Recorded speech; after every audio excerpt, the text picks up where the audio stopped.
તે આજે ડુંગરવાટ, મેરિયા બ્રિજ અને મોડાસરવાલા ઓરસંગ બ્રિજ, 3 બ્રિજની મુલાકાત લેવામાં આવી છે અને મારા સાથે ટેકનિકલ ટીમ પણ છે. મેરિયા બ્રિજ અને ઓરસંગ બ્રિજ હેવી વ્હીકલ્સ માટે બંધ કરવામાં આવ્યું છે. 2-3 દિવસમાં NHAI ની જે ટેકનિકલ ટીમ છે આ આવીને તપાસ કરશે તો ખરેખર ખબર પડશે કે આગળ શું કાર્યવાહી કરવાની છે.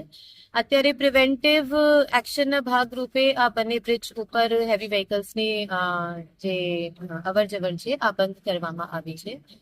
અને બીજા બધા જે છોટાઉદેપુર જિલ્લાના બ્રિજીસ છે એની પણ તપાસની આજે બધી RNV મારફતે ટેકનિકલ ટીમ જે છે એના મારફતે તપાસણી કરવામાં આવશે અને એના ઉપર કઈ એક્શન લેવામાં જે હોય તો આ એક્શન લેવામાં આવશે. રોજ મેરિયા પુલની મુલાકાતે આવ્યા હતા અને જોયું કે ગઈકાલની અમારી ધારદાર રજૂઆતના કારણે તંત્ર અને કલેક્ટરશ્રીએ જે આ સમારકામ ચાલુ કરાયું છે અને અમે જાણ્યું છે મીડિયા મારફતે જ કે સર્વેની ટીમો બી જિલ્લામાં પધારી ચૂકી છે અને સર્વેનું કામ બી વહેલી તકે હાથ ધરવાના છે. તો એ બદલ અમે તંત્ર અને કલેક્ટરશ્રીનો આભાર માનીએ છીએ કે અમારી વાત ધ્યાને લીધી.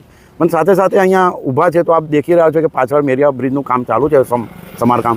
તો અહીંયા મેં 2-4 લોકલ માણસોના વાતો મને મળી કે અવર જવર માટે જે ટ્રાફિકને સમસ્યા ઊભી થઈ રહી છે. તો મારું એવું કહેવું છે કે જે નાના સાધનો છે એને તમે જવા દો છો એ વાત બરાબર છે અને મોટા સાધનોને રોક લગાવી છે એ બી સારી વાત છે. પણ સાથે સાથે એવું કહું છું કે જે ખેડૂત લોકો છે, મજૂરિયા માણસો છે, જે છગડામાં અવર જવર કરતા હોય એ પેસેન્જરોને રોકવાની શું જરૂર છે?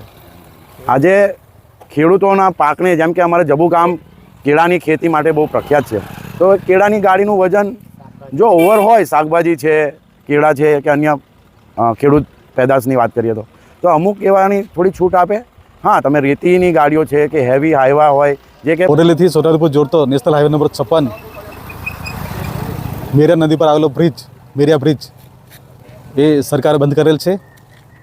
એમાં જબુ ગામમાં કેરોની ખેતી થાય છે, ઘણા ખેડૂતોને શાકભાજીની પણ ખેતી થાય છે.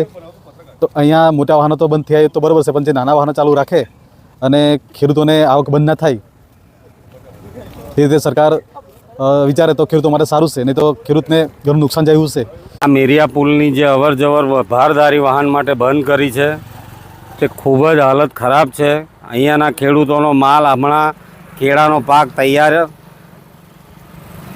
લણવાની હમણાં તૈયારી છે અને આ રોડ બંધ કર્યો હોવાથી અમારા ખેડૂતોને ખૂબ જ નુકસાન થાય છે, ખૂબ જ તકલીફ પડે છે.